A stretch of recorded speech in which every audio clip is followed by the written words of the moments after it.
यदि हम किसी भी प्रोजेक्ट की इंफॉर्मेशन को सही तरीके से समझेंगे और सीखेंगे तभी उसमें हम सच्चे के साथ में ग्रोथ कर पाएंगे। जैसे हम कर पाएंगे ना। इसी प्रकार से मैंने भी इस इंफॉर्मेशन को गहराई से समझा सीखा, तब जाकर के इस प्रोजेक्ट में उतरा और आज इसका परिणाम आपके सामने है।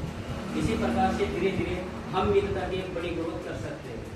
लेकिन कुछ व्यक्ति सोचते हैं कि जैसे कि किसी भी प्रोजेक्ट में शामिल हो जाते हैं तो वहाँ से समय लग जाता है 6 महीने 5 महीने 1 साल 10 साल 20 साल। तो ये सोचते हैं कि हमें यहाँ से इतनी जल्दी ग्रोथ क्यों नहीं मिल पाई। तो मैं उसी मुद्दे पर आज आपके सामने बात करना चाहूँगा कि बदलाव और ग्रोथ कैसे होती है। दोस्तों, जैसे कि आप सभी जानते हैं कि APJ अब्दुल कलाम उन्होंने मिसाइल का आविष्कार किया, जैसे किया ना।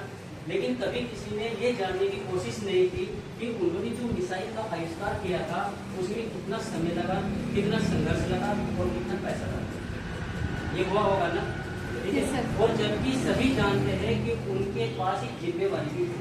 जैसे कि हम लोग बोल देते हैं कि मैं बिजी हूँ और मेरा ये भी काम है, ये भी काम है, लेकिन उनके पास भी बहुत बड़ा काम है। पूरे भारत की उनके पास में जिम्मेवारी थी, लेकिन फिर भी ये जिम्मेवारी लेते हुए उन्होंने एक मिसाइल का आविष्कार किया था। और क्यों किया था? क्योंकि चीन और पाकिस्तान की लड़ाई के बाद भारत को महसूस हुआ था कि मुझे भी मिसाइल की जरूरत है। इसलिए भारत के वासी APJ अब्दुल कलाम ने मिसाइल का आविष्कार किया था। इसी के साथ साथ बहुत सारे ऐसे महान पुरुष रहे हैं जिन्होंने अपने अपने ओहदे पर बहुत बड़े बड़े काम किए हैं, जिन्होंने हमें इस जीवन में बहुत कुछ दिया है। इसलिए आज हमारे बीच में उनका नाम है। क्या हम सभी APJ अब्दुल कलाम को आमने सामने बैठकर हमने बात की, हम उनको जानते हैं, हमारे परिवार से नहीं जानते ना। लेकिन फिर भी हम पूरे गर्व के साथ में उनका मान सम्मान कर रहे हैं। ऐसा क्यों? क्योंकि उन्होंने संघर्ष किया, उन्होंने बलिदान दिया, उन्होंने समय दिया, उन्होंने पैसा लगाया, लेकिन फिर भी उन्होंने उस पैसे का जो उन्होंने मिसाइल का आविष्कार किया था ना, उसका उन्होंने आनंद नहीं लिया। लेकिन उन्होंने हमें आनंद दिया, उसका बहुत कुछ हमें दिया उन्होंने। इसी के साथ साथ हमारे बीच में जैसे कि बल्ब का आविष्कार किया था एडिसन ने, उन्होंने भी संघर्ष किया था ना। वे फेल हुए थे 9,999 बार, फिर भी उन्होंने अपना संघर्ष नहीं छोड़ा था, लगातार चलता रहा उनका प्रोसेस। उन्हें पता था कि एक दिन मैं करके दिखाऊंगा और करके रहूंगा। उन्होंने किया क्या? जब वो उस संघर्ष को कर रहे थे और बल्ब के आविष्कार में लगातार अपने परीक्षा में लगे हुए थे, तो क्या उनके मन में नहीं आया होगा कि इतना समय हो चुका है, मेरी उम्र भी बहुत ज्यादा हो चुकी है, फिर भी मुझे करना चाहिए, नहीं करना चाहिए। लेकिन उन्होंने नहीं, सब कुछ छोड़ दिया। उन्होंने कहा मुझे करना चाहिए, एक दिन मैं इसका आविष्कार करके रहूंगा। ठीक है। क्या एडिसन बल्ब का आनंद ले रहा है? नहीं ना, क्योंकि उन्हें पता था कि मुझे अपना नाम कमाना है। ठीक है। और कोई भी बड़ा काम करने के लिए हमें नाम कमाने के लिए बहुत कुछ करना होता है। उसी भी फिर मैं उन्हीं शब्दों को दोहराऊंगा, संघर्ष, सहनशीलता, पैसा भी बहुत कुछ लगता है, यानी कि समय भी बहुत ज्यादा लगता है। इसलिए हमें कभी भी अपने जो लक्ष्य है उससे कभी डगमगाना नहीं चाहिए। क्योंकि जब भी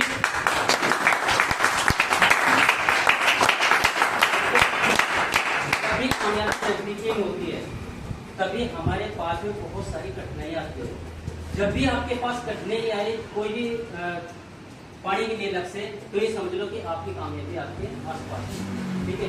आपको अपने संघर्ष को और डबल एनर्जी से उसमें कदम बढ़ाना चाहिए। इसी प्रकार से हमारे डॉक्टर बाबा साहब जी भी है, जिनके साथ में लाखों लोगों ने संघर्ष किया और हम उस समय पे एक गुलामी की जिंदगी जी रहे थे, जैसे हम लोग। लेकिन उन्होंने संघर्ष किया, बलिदान किया, बहुत कुछ किया, और आज हम यहाँ मंच पे जो बोल पा रहे हैं और एक आजादी की जिंदगी जी रहे हैं, वो उन्हीं की देन है। क्या वो इस चीज का आनंद ले रहे हैं? नो। तो हम उनके संघर्ष का आनंद ले रहे हैं, लेकिन हमें अधिकार नहीं है कि जो उन्होंने संघर्ष दिया, जो उन्होंने संविधान दिया, जो उन्होंने हमें रोशनी दी, जो उन्होंने मिसाइल दी, ऐसे हजारों लाखों व्यक्ति हैं जो इस भारत से क्या इस दुनिया से संघर्ष करके गए हैं, जिनका आनंद हम ले रहे हैं। तो हमें अधिकार नहीं है कि हम किसी के संघर्ष को ऐसे ही गवा देंगे। आज आप देख रहे हो कि लगातार बीमारी बढ़ती जा रही है, लगातार आर्थिक समस्या बढ़ती जा रही है। हम पढ़ाई तो कर रहे हैं, लेकिन हमारे माइंड में सेट है सिर्फ और सिर्फ नौकरी। क्या पढ़ाई का मतलब नौकरी है? नहीं। पढ़ाई का मतलब है शिक्षा लेना, ज्ञान लेना, यानी हम उस शिक्षा लेने से हम कुछ ऐसा करके जाए अपने जीवन में ताकि आने वाले समय में उन महान पुरुषों की तरह हमें भी कोई याद रखे।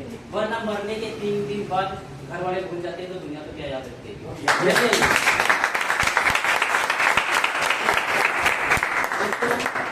इसी प्रकार से हमारे बीच में भी एक मौका आया है, जिस मौके को हमें गंवाना नहीं चाहिए। हमारे पास इतना पैसा नहीं है, इतना कहीं से लगा नहीं सकते पैसा कि हम कोई बड़ी कंपनी या कोई बड़ी मिसाइल या कुछ कर सके, क्योंकि आर्थिक समस्या आज के जीवन में बहुत ज्यादा बढ़ चुकी है, जिसका सामना करना बहुत ही मुश्किल हो गया है। ठीक है, लेकिन फिर भी अगर हम मिल के करें तो उसमें जो इहाता मैनेजमेंट है उन्होंने एक ऐसा प्रोजेक्ट हमारे बीच में लाकर खड़ा कर दिया जिसके सहारे से हम मिल करके इन सभी आर्थिक समस्या का और ये जो बीमारी लगातार बढ़ती जा रही है उनका सामना बड़े आराम से कर सकते हैं। बस कारण है कि उस इंफॉर्मेशन को बहुत ही ध्यानपूर्वक सहनशीलता से हमें सीखना है और आगे उस इंफॉर्मेशन को सच्चाई के साथ में देना है और उस पर उतरना है। ठीक है दोस्तों? Yes sir. दोस्तों, मेरा कहने का तात्पर्य यह है कि जैसे इहाता करने से ये हमारे स्वास्थ्य को भी ठीक करेगा और स्वास्थ्य के साथ साथ हमारी आर्थिक समस्या को भी खत्म करेगा, अगर आप इसे गहराई से समझेंगे तो। ठीक है, तो इस प्रोजेक्ट से जैसे कि मैंने इसे गहराई से समझा, सीखा और धीरे धीरे इस प्रोजेक्ट को कर रहा हूँ। जैसे कि आपका भी एक पर्सनल काम होगा, 2 हो गए, 3 हो गए, इसी प्रकार से मेरा भी पर्सनल काम है, मैं भी अपना पर्सनल काम करता हूँ। लेकिन मुझे पता है कि उस पर्सनल काम से मैं इतना बड़ा नहीं कर सकता जितना मुझे चाहिए। मुझे इस चीज का जो भी मैं बोल पा रहा हूँ इसका ज्ञान नहीं था, लेकिन आप ही लोगों से मैं सीख पाया हूँ। जैसे कि मैं फील्ड में जाता हूँ, हर एक व्यक्ति से अलग अलग इन्फॉर्मेशन लेता हूँ, उसे सीखता हूँ, नोट कर लेता हूँ।